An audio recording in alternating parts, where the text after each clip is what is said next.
सभी का स्वागत है इस ग्रेटर ग्रेस कलीसिया में। आइए,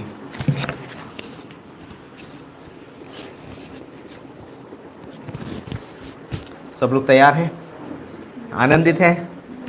यस, रियली, वाह। अब तक बहुत अच्छा समय रहा, अच्छी आराधना थी। परमेश्वर ने हमें वो मौका दिया कि हम उसकी आराधना कर सके, और ऑफरिंग मैसेज भी अच्छा था। लाइक अब्राहम का हृदय जो था वो एक देने वाला हृदय था, है ना। शुरुआत से ही उसका हृदय था। लाइक जब परमेश्वर ने मांगा भी नहीं तब उसने, बोलता है, मलकीसेदेक को उसने दशमांश दिए, है ना, मलकीसेदेक याजक को। तो परमेश्वर के लिए उसका हृदय देने वाला हृदय था। वाह, विश्वास योग्यता के साथ उसने दिया। और विश्वास योग्यता के साथ देने से, बोलते हैं, विश्वास योग्यता का परिणाम जो है वो यहोवा ईरे है ना, मुहैया कराता है परमेश्वर। आइए हम प्रार्थना करते हैं। परमेश्वर पिता, हम धन्यवाद देते हैं इस खूबसूरत समय के लिए, इस दिन के लिए। धन्यवाद देते हैं तेरे प्रेम, तेरे अनुग्रह के लिए, तेरी दया के लिए पिता परमेश्वर, तेरे वचन के लिए पिता परमेश्वर। अद्भुत वचन है तेरे पिता परमेश्वर, जो हमारे जीवन में पिता परमेश्वर ताजगी लेकर के आते हैं, नयापन लाते हैं पिता परमेश्वर। हमें अनंत काल का जीवन देते हैं पिता परमेश्वर। हमें तेरी ओर बढ़ने में मदद करते हैं, तेरे साथ चलने में मदद करते हैं। धन्यवाद देते हैं इन वचनों के लिए पिता परमेश्वर। आप हमें अगुवाई कीजिए पिता परमेश्वर, स्वर्ग से बुद्धि दीजिए। मेरे मुख को छुए से पवित्र कर, से मेरे नहीं पिता परमेश्वर, परंतु तेरे वचन निकले। अपने वचन के द्वारा तू अपने लोगों से बातें करना, पवित्र आत्मा के द्वारा अगुवाई करो। प्रभु यीशु मसीह के नाम से मांगते हैं, आमीन। Praise the Lord. वाह। सो आज मैं एक ऐसे विषय पे बात करने वाला हूँ जो बहुत ही अद्भुत है, लेकिन बहुत सारे लोगों के लिए बहुत डरावना भी है ना। लाइक एक ऐसी सच्चाई जिससे हर एक व्यक्ति होके गुजरता है, लेकिन कोई भी व्यक्ति ये नहीं चाहता कि वो सच्चाई का सामना जल्दी करे। क्या हो सकता है, आप गैस कर सकते हैं? सच्चाई है, लेकिन कोई व्यक्ति नहीं चाहता है कि मैं उसका सामना जल्दी कर लूं। मृत्यु। आज हम मृत्यु के विषय में बात करेंगे, है ना। और ये जो सच्चाई है ये बहुत ही बड़ी सच्चाई है ना। आज इस दुनिया में बहुत सारे लोग, इस दुनिया में आप किसी के पास जाओ, कोई भी ये नहीं बोलेगा कि मैं मरना चाहता हूँ। हर एक व्यक्ति बोलता है मैं जीना चाहता हूँ, है ना। और लोग लंबी उम्र जीना चाहते हैं। कोई भी व्यक्ति को बोले कि आप कितना जीना चाहते हैं, बोले जितना चाहो। लाइक वो 100 साल भी बोलते हैं कम है, बोलते जितना भी। आज हम जानते हैं कि उम्र जो है वो अभी सिमट के रह गई है, 50, 60, 70, 80 साल, है ना, 90। बहुत लोग, कोई कम होगा जो 100, 105, 110 क्रॉस करता होगा। वरना लोग इसके अंदर ही बोलते हैं मृत्यु का स्वाद चख लेते हैं। और मृत्यु जो है वो बहुत ही लाइक एक व्यक्ति के लिए बहुत डरावनी है। और मृत्यु जो है एक व्यक्ति के जीवन में अलगाव लेकर के आती है। क्या लेकर के आती है? अलगाव। मृत्यु जो है वो मिलन नहीं है, मृत्यु जो है वो अलगाव है। तो उत्पत्ति का 2:17 में जब हम पढ़ते हैं तो परमेश्वर आदम को एक इंस्ट्रक्शन देता है वहाँ पर, है ना। आदम को परमेश्वर बोलता है, 2:15, 16, 17 आप पढ़ेंगे, वहाँ पर लिखा है, बोलता है कि आदम को परमेश्वर बोलता है कि तू वाटिका के किसी भी वृक्ष के फल को खा सकता है सिवाय एक के। बोलता है कि तू भले और बुरे के ज्ञान के वृक्ष के फल को कभी ना खाना, परंतु जिस दिन तू उसको खाएगा उस दिन अवश्य मर जाएगा। ये पहला शब्द जो हम सुनते हैं बाइबल में, उत्पत्ति के 2 अध्याय में मृत्यु शब्द हमें दिखाई देता है। पहले अध्याय में आप देखोगे परमेश्वर नई नई चीज़ें बना रहा है, सारी सृष्टि की रचना की है उसने, सब कुछ बनाया।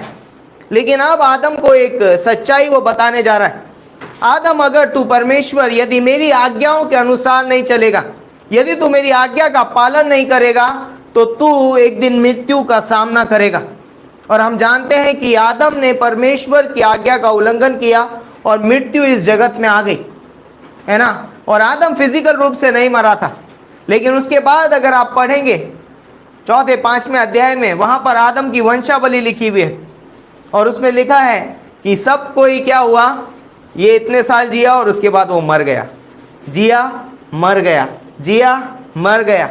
बोलता है मृत्यु ने, बोलता है कि आदम से लेके और अब तक बोलते हैं हर एक व्यक्ति ने मृत्यु का स्वाद चखा है। कुछ एक दो व्यक्ति हैं जिन्होंने नहीं चखा, है ना, लाइक एलिया जो कि उठा लिया गया, उसने मृत्यु का स्वाद नहीं चखा शारीरिक रूप से में, लेकिन आत्मिक रूप से वो भी एक समय में मरा हुआ था, है ना। परमेश्वर ने जब आदम को वायदा किया तो ये वायदा नहीं किया कि वो शरीर में तुरंत मर जाएगा, परंतु जिस दिन वो उस फल को खाएगा उस दिन अवश्य मर जाएगा। उसका शब्द है कि मरते मरते मर जाएगा।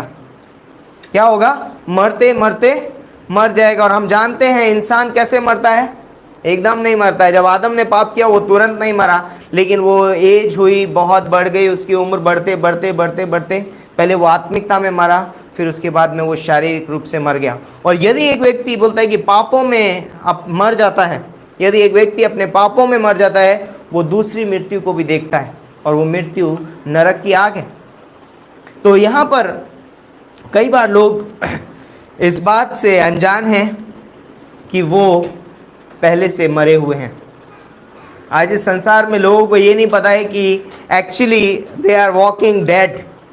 हम लोग मृत यानी कि मरे हुए चल रहे हैं। हम सोचे लाइक बोलेंगे ओ हम कैसे मरे हुए, हम तो जिंदा हैं, बट एक्चुअली अंदर से एक व्यक्ति आत्मिक रूप से मरा हुआ है। वो मरा हुआ व्यक्ति इस दुनिया में चल रहा है, और इसीलिए बोलते हैं कि वो जब आत्मिकता में मरा तो उसने आत्मिकता में उसकी सोच पूरी तरीके से मर गई। अब आदम आत्मिक रूप से नहीं सोच रहा है, अब आदम पवित्रता में नहीं सोच रहा है, अब आदम परमेश्वर के साथ नहीं सोच रहा है, अब आदम सिर्फ अपने बारे में सोच रहा है, सेल्फ, है ना, और सिर्फ अपने बारे में सोच रहा है। इसीलिए उसने अपनी ओर देखा और उसने कहा मैं नंगा हूं, और वो अपने लिए उपाय करने लग गया। आज इस दुनिया में आप अगर देखोगे तो हर एक व्यक्ति सिर्फ अपने बारे में सोचता है, सेल्फिश। हम लोग बोलते हैं कि सिर्फ अपने सेल्फ के बारे में सोचता है, और शरीर के बारे में वो इतना सोचता है कि वो आने वाली जो दूसरी मृत्यु है उससे अनजान रह जाता है। और बोलते हैं कि क्योंकि उसको नहीं पता है कि वो अपनी आत्मिकता में मरा हुआ है, इसलिए वो अपने शरीर की मृत्यु से बचने के लिए लाइक आजकल लोग क्या करते हैं, बहुत बोलते हैं कि अच्छे खाने खाते हैं, अच्छा जिम करते हैं, अच्छे वस्त्र पहनाते हैं, अपने शरीर को मृत्यु से बचने के लिए अच्छे अच्छे डॉक्टरों के पास जाते हैं, लेकिन अंत में क्या होता है, एक दिन मृत्यु आ ही जाती है, कोई नहीं रोक सकता उसको, और अंत में वो मर जाता है। लेकिन बोलता है कि शरीर के बारे में सोचने की वजह से वो व्यक्ति अपनी दूसरी मृत्यु के बारे में भी सोच नहीं पाता है, और वो दूसरी मृत्यु को भी देखता है। और वो मृत्यु हम जानते हैं नरक की झील, है ना, वो आग की झील है, वो नरक है। तो बोलता है कि कई बार अगर आप बात भी करना चाहो तो लोगों से बात करोगे ना, वो मृत्यु के विषय में बात करना नहीं चाहते। अरे भैया, अरे ऐसा ना मत बोलो यार, शुभ मौत के बारे में कहाँ बात कर रहे हो, तो अभी नहीं मरना है हमको, है ना। अगर आप बात करोगे किसी से तो बोलेगा अरे मृत्यु। आप किसी को बोल भी दोगे अगर आप कल, अरे भैया कैसी बातें कर रहे हो, शुभ शुभ बोलो, ऐसा मतलब अगर संसार में आप जाओगे तो लोग मृत्यु से इतना डरते हैं कि उसके बारे में बात भी नहीं करना चाहते। लेकिन वो एक सच्चाई है, हमारे जीवन में एक दिन हमको बोलते हैं कि आने वाली है वो मृत्यु। तो बोलते हैं कि दुख की बात यह है कि लोग अधिकतर अपने शरीर के बारे में सोचते हैं और शारीरिक मृत्यु के बारे में ही सोचते हैं, सिर्फ शारीरिक मृत्यु, कहीं मैं मर ना जाऊं, कहीं मैं मर ना जाऊं। लेकिन उनको नहीं पता है कि एक दिन उनकी आत्मिक मृत्यु, लाइक जो आत्मिक मृत्यु मरी है वो दूसरी मृत्यु की ओर लेकर के जा रही है, और वो मृत्यु परमेश्वर से अनंत काल का अलगाव है। और आज लोग दूसरी मृत्यु के बारे में नहीं सोचते हैं, वो सोचते हैं हम तो सिर्फ शरीर में मरेंगे ना, उनको नहीं पता है कि वो दूसरी मृत्यु की ओर जा रहे हैं। और बोलते हैं कि इसलिए एक व्यक्ति को मृत्यु के बारे में भी जानकारी होनी चाहिए। इसलिए मैं ये संदेश यहाँ पर लेकर के आया हूँ, जितने भी लोग YouTube में देख रहे हैं, लाइक मृत्यु के बारे में अगर हमें जानकारी है तो हमें जीवन की ओर बढ़ने में मदद मिलती है। अगर कोई व्यक्ति मृत्यु के बारे में जानकारी नहीं रखता है, वो जीवन की ओर बढ़ने की कोशिश नहीं करेगा कभी। हम पढ़ सकते हैं रोमियो का 6:23, पढ़िए, बहुत खूबसूरत पंक्ति है। रोमियो का 6:23 क्या बोलती है?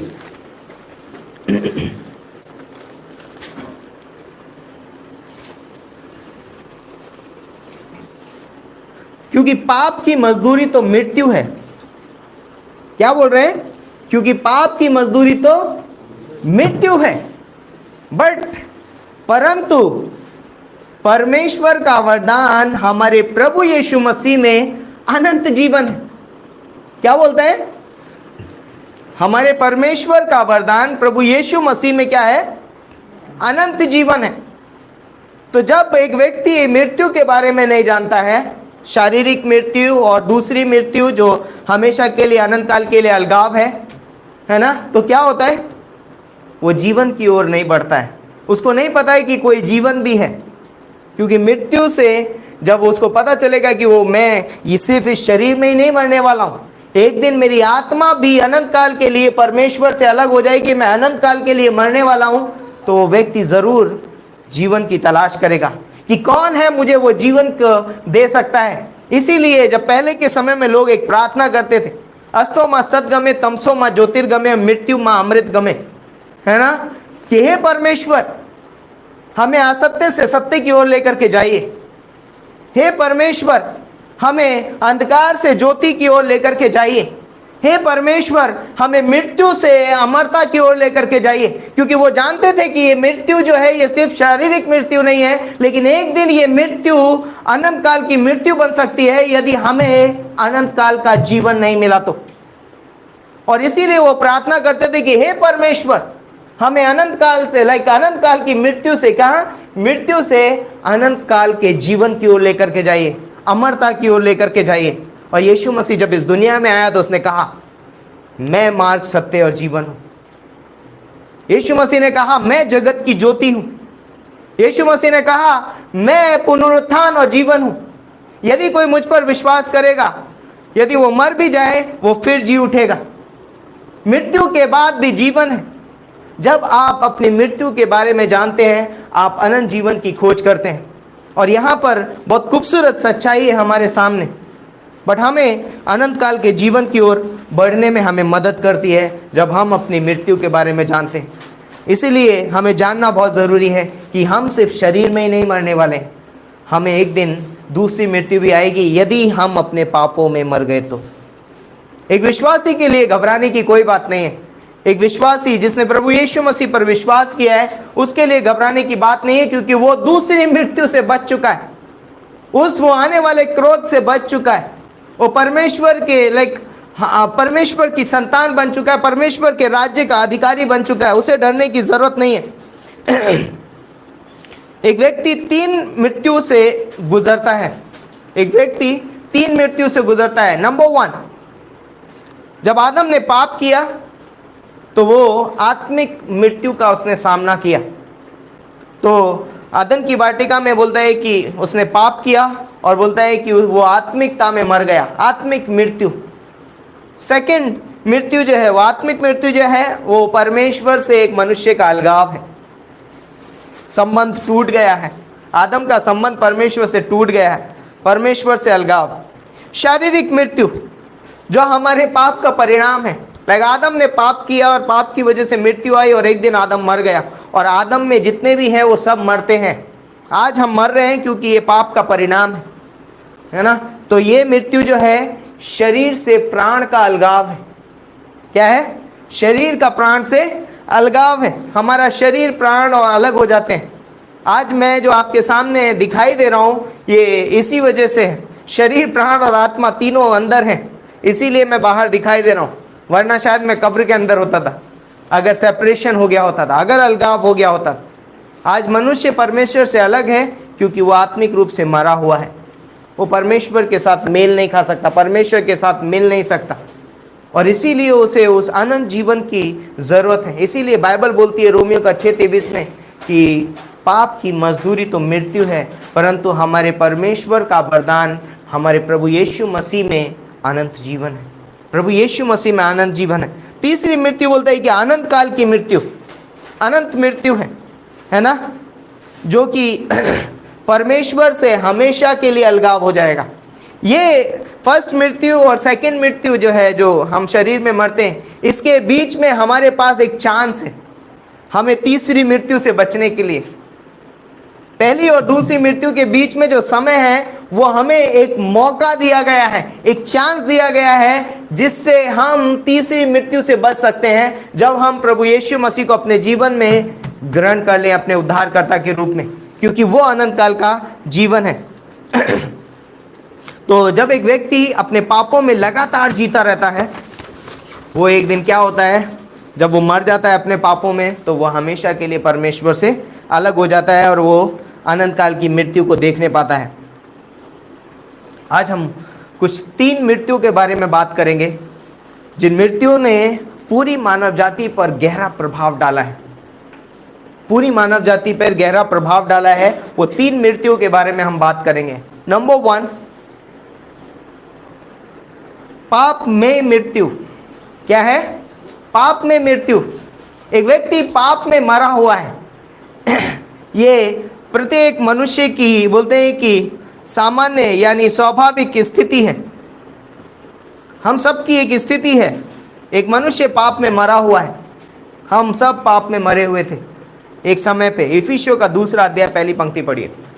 इफिसियों का 2:1, वहाँ पर हमको एक खूबसूरत वचन मिलता है। और उसने तुम्हें भी जिलाया जो अपने अपराधों और पापों के कारण मरे हुए थे।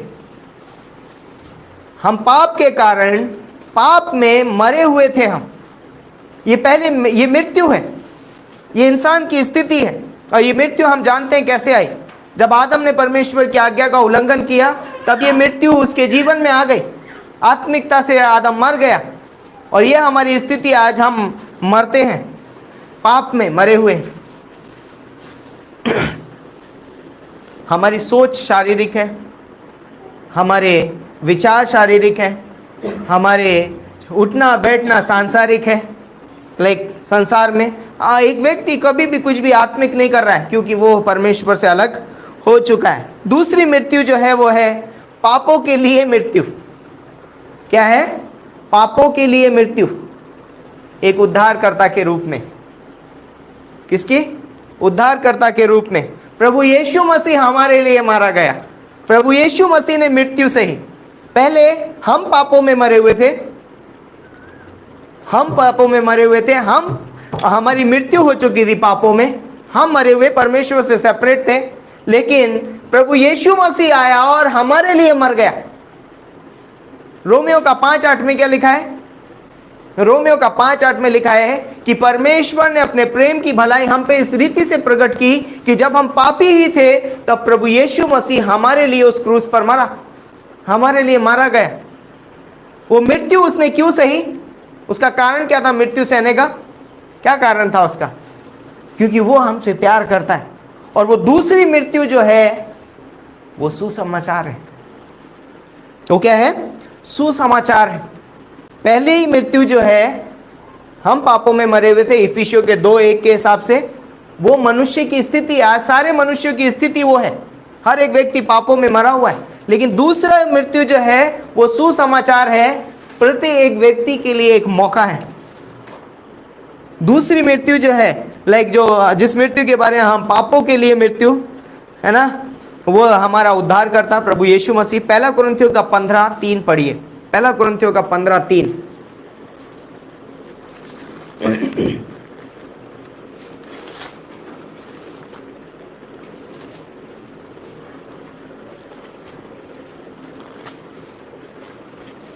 जिसको मिलता है वो पढ़ सकते हैं बुलंद आवाज में। 1 कुरिन्थियों का 15:3। ओके, मैं पढ़ता हूँ। इसी कारण मैंने सबसे पहले तुम्हें वही बात पहुंचा दी जो मुझे पहुंची थी, कि पवित्र शास्त्र के वचन के अनुसार यीशु मसीह हमारे पापों के लिए मर गया। वाह! यीशु मसीह हमारे पापों के लिए मर गया और वो मरा इसलिए हमें जीवन मिला। एक मृत्यु जिसने हमें परमेश्वर से अलग कर दिया, लेकिन दूसरी मृत्यु जिसने हमें परमेश्वर से जोड़ दिया, वो मृत्यु प्रभु यीशु मसीह की थी उस क्रूस के ऊपर। क्योंकि यीशु मसीह सिर्फ मरा नहीं, बोलते कि उसको कब्र में रखा गया और वो तीसरे दिन जी उठा।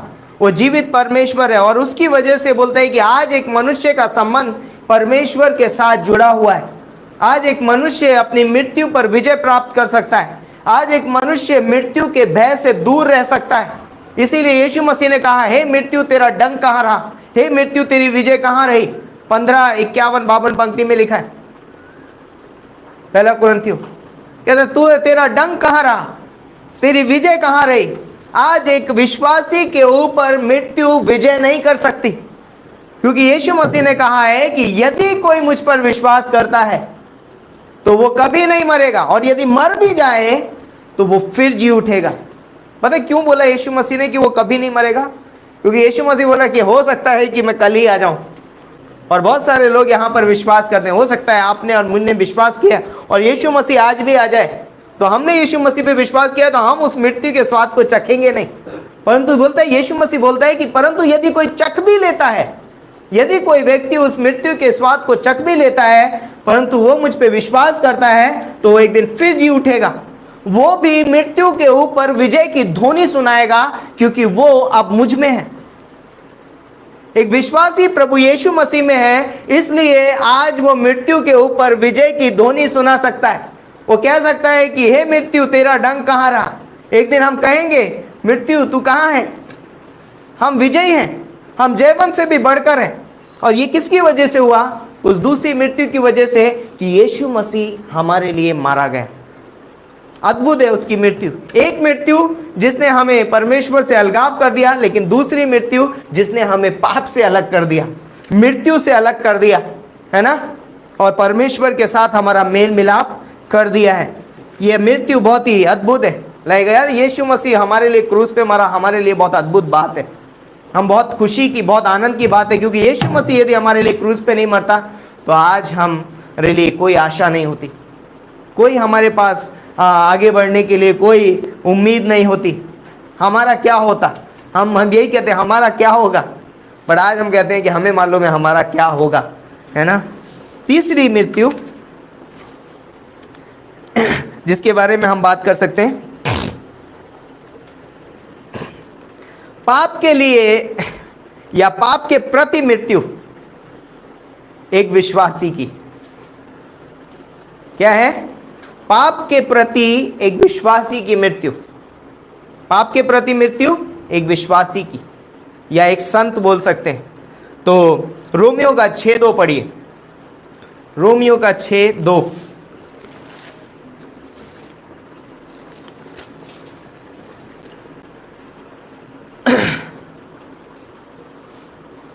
पहली पंक्ति से पढ़ लेंगे वरना समझ नहीं आएगा लोगों को। सो हम क्या कहें, क्या हम पाप करते रहें कि अनुग्रह बहुत हो? यहाँ पर पौलुस बोलता है कदापि नहीं, है ना, और इस पावर के साथ में बोलता है कदापि नहीं। हम जब पाप के लिए मर गए तो फिर आगे को उसमें क्यों कर जीवन बिताएं। लेकिन एक विश्वासी पाप के लिए मरा हुआ है।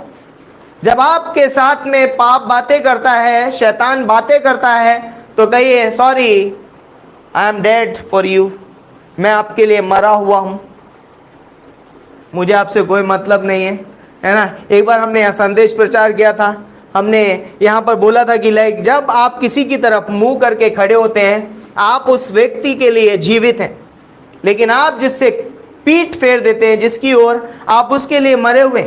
एक समय था जब आदम ने परमेश्वर से आज्ञा का उल्लंघन किया, तो उसने परमेश्वर से अपना मुंह फेर लिया, और आदम ने कहा कि मैं अब परमेश्वर के लिए मरा हुआ हूँ, और अब मैं इन चीज़ों के लिए जीवित हूँ, मैं पाप के लिए जीवित हूँ। और हम जानते हैं उत्पत्ति के पहले अध्याय से लेकर अगर आप 6ठे अध्याय तक पहुँचेंगे, पाप बहुत ही बहुतायत से बढ़ गया, क्योंकि मनुष्य पाप के लिए जीवित था, मनुष्य पाप के लिए जी रहा था, और उसकी वजह से बोलता है कि मनुष्य बहुत ज़्यादा पाप में गिर गया।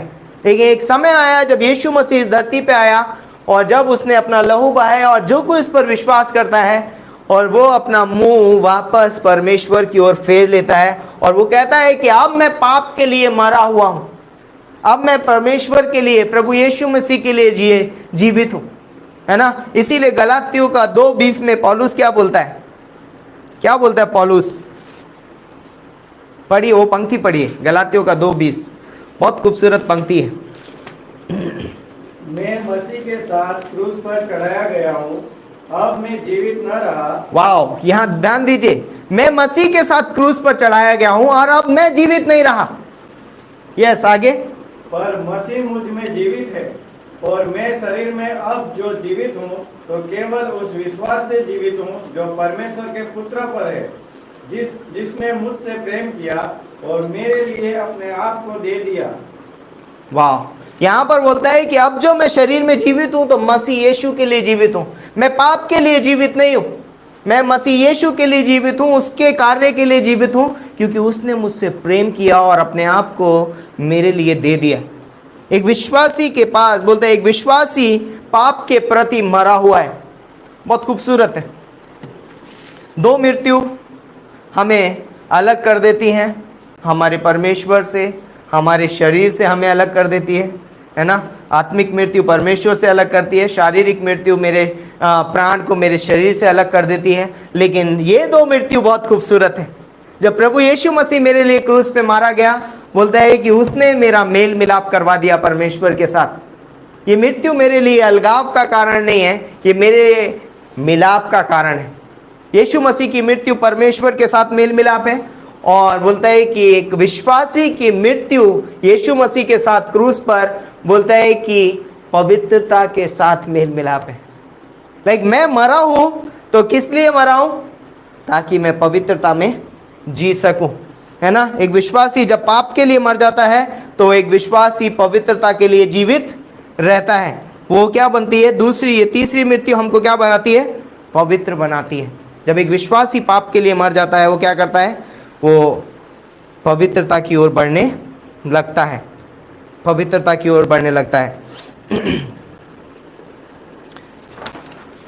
पवित्रता की ओर अगुवाई करती है हमारी तीसरी मृत्यु। इसलिए हमें अपने आप को एक विश्वासी को अपने आप को क्रूस पे रखना बहुत ज़रूरी है, और कहना चाहिए कि यस, मैं अब जीवित नहीं हूँ, सॉरी, मैं जीवित नहीं हूँ, है ना। शैतान, मैं जीवित नहीं हूँ, मैं मरा हुआ हूँ, तुम मेरा कुछ इस्तेमाल नहीं कर सकते, है ना। तुम मेरे हाथ पैरों को नहीं चला सकते, क्योंकि अब इन हाथ पैरों में, इस शरीर में, इस आँखों में अब प्रभु यीशु मसीह है, और प्रभु यीशु मसीह मुझे चलाएगा, है ना। मैं अब जो जीवित हूँ तो मसीह यीशु में जीवित हूँ, और मसीह यीशु मुझ में जीवित है। ओके, तो यहाँ पर बोलता है दो चीज़ें जो व्यक्ति के लिए बहुत अच्छी है। दो मृत्यु जो हमने अभी पढ़ा, शारीरिक मृत्यु हमें बोलता है कि हमें हमारे प्राण से अलग करती है, और जो आत्मिक मृत्यु है हमें परमेश्वर से अलग करती है। लेकिन जो मृत्यु है, जो यीशु मसीह की मृत्यु है, बोलते हैं कि वो हमें अनंत जीवन के साथ जोड़ देती है, अनंत जीवन के साथ हमारी मुलाकात हो जाती है। तो जीना मसीहा और मर जाना लाभ है। अब बोलता है कि पौलुस बोलता है अब मुझे मरने में कोई फ़र्क नहीं पड़ता, क्योंकि अभी मुझे मालूम है कि यदि अभी मैं मरूंगा तो मैं अब उस दूसरी मृत्यु से बचा हुआ हूँ। मैं कहाँ जा रहा हूँ? मैं स्वर्ग जा रहा हूँ, मैं परमेश्वर के पास जा रहा हूँ। इसलिए मुझे मरने में अब कोई दुख नहीं है। आज लोग मरने से डरते हैं क्योंकि उनको नहीं पता है कि उनका क्या होने वाला है, लेकिन एक विश्वासी के पास खातरी है, क्योंकि वो जानता है कि अब उसे दूसरी मृत्यु नहीं आने वाली। आज एक विश्वासी असमंजस में नहीं फंसा हुआ है, या जो बॉर्न अगेन क्रिश्चियन है, जो सच में यीशु मसीह को गहराई से जानते हैं, है ना, जिन्होंने यीशु मसीह पे अपना सच्चा विश्वास रखा है अपने उद्धारकर्ता के रूप में, वो व्यक्ति कभी भी असमंजस में नहीं है कि मैं कहाँ जाऊँगा, अरे मैं अगर पाप कर दूंगा या मैं गलत रास्ते पे चला जाऊँगा तो क्या मैं नरक जाऊँगा? नहीं, जब हमने प्रभु यीशु मसीह पर एक बार विश्वास कर लिया, हम स्वर्ग जा रहे हैं, और हमें ये खातरी है, और इसलिए हमें मृत्यु से डर नहीं लगता, इसीलिए हम डरते नहीं हैं। इसीलिए हम कहते हैं कि यस, जीना मसीहा और मर जाना लाभ है। फिलिप्पी का 1:21 में पौलुस बोलता है कि जीना मसीहा और मर जाना लाभ है। तो इसलिए हमें यीशु मसीह की मृत्यु हमारे लिए बहुत अनंत जीवन का एक स्रोत है। यीशु मसीह की मृत्यु नया जीवन हमको प्रदान करती है, नया जन्म प्रदान करती है। और एक विश्वासी की मृत्यु, पाप के प्रति जो विश्वासी की मृत्यु है, बोलते हैं उसे पवित्र बनने में, यीशु मसीह के स्वभाव के जैसा बनने में उसको मदद करती है। जब हम अपने लिए मर जाते हैं, है ना, जब हम संसार के लिए मर जाते हैं, जब हम शैतान के लिए मर जाते हैं, और जब हम पाप के लिए मर जाते हैं तो हमें वापस मुड़कर देखने की ज़रूरत नहीं है, क्योंकि अब हम अगर उसके लिए मरे हुए हैं तो हम क्या कर रहे हैं, हम प्रभु यीशु मसीह जैसे बनते जा रहे हैं। आज बहुत इम्पॉर्टेंट है ये जानना कि मृत्यु के बारे में, क्योंकि मृत्यु के बारे में जानेंगे तो हमें जीवन के बारे में तलाश करने में आसानी होगी, और वो जीवन प्रभु यीशु मसीह में है। क्योंकि जीना जो है बोलता है कि पाप की मजदूरी तो मृत्यु है, परंतु हमारे परमेश्वर का वरदान प्रभु यीशु मसीह में अनंत जीवन है। प्रभु यीशु मसीह में अनंत जीवन है ना। प्रभु यीशु मसीह में अनंत जीवन है। तो ये मृत्यु मेरे लिए अच्छी है, प्रभु यीशु मसीह की मृत्यु मेरे लिए अच्छी है। मेरी स्वयं की मृत्यु है ना, एक संत एक विश्वासी के रूप में मेरी मृत्यु कि मैं हर रोज़ यीशु मसीह के साथ में क्रूस पे जीता हूँ, ये मेरे लिए अच्छा है, क्योंकि ये मुझे पवित्रता की ओर बढ़ने में मदद करती है। तो मैं इस वचन के द्वारा आपको उत्साहित करना चाहूँगा कि ये मृत्यु जो है, पहली दो मृत्यु हमारे लिए बहुत ख़राब थी, जो हमें तीसरी मृत्यु की या आखिरी मृत्यु की ओर लेकर के जा रही थी, लेकिन यीशु मसीह की मृत्यु की वजह से हम अब उस आखिरी मृत्यु है ना, वो अनंत काल की झील से बचे हुए हैं। आज हम सुरक्षित हैं, आज हम अनंत काल के जीवन की ओर बढ़ रहे हैं। तो पाप की मजदूरी तो मृत्यु, परंतु प्रभु हमारे परमेश्वर का वरदान प्रभु यीशु मसीह में अनंत जीवन है। आइए हम प्रार्थना करते हैं। परमेश्वर पिता, हम धन्यवाद देते हैं इस खूबसूरत समय के लिए, इस दिन के लिए। पिता परमेश्वर, धन्यवाद देते हैं तेरे प्रेम, तेरे अनुग्रह के लिए, तेरी दया के लिए पिता परमेश्वर, कि आप हमारे लिए मरे पिता परमेश्वर, ताकि हम जी सकें, हम अनंत काल का जीवन पा सकें पिता परमेश्वर, हम हमेशा तक तेरे साथ रह सकें पिता परमेश्वर। धन्यवाद करते पिता परमेश्वर, धन्यवाद देते हैं, सारा आदर मान महिमा तुझे देते हैं पिता परमेश्वर। आप अगुवाई कीजिए, सहायता और मदद कीजिए पिता परमेश्वर, ताकि हम उस जीवन को जान सकें। मृत्यु मां अमृत कमे, आप वो ईश्वर हैं जो पुनरुत्थान है, जो जीवन है। धन्यवाद करते हैं पिता परमेश्वर। आपने कहा यदि कोई मुझ पर विश्वास करे तो वो कभी नहीं मरेगा, और यदि मर जाए तो वो फिर जी उठेगा। धन्यवाद करते हैं प्रभु यीशु मसीह। इन वचनों के द्वारा आप हमसे बातें कीजिए, प्रोत्साहित रखिए। एक विश्वासी पाप के लिए मरा हुआ है, परंतु परमेश्वर के लिए जीवित है। धन्यवाद करते हैं, प्रभु यीशु मसीह के नाम से मांगते हैं, आमीन।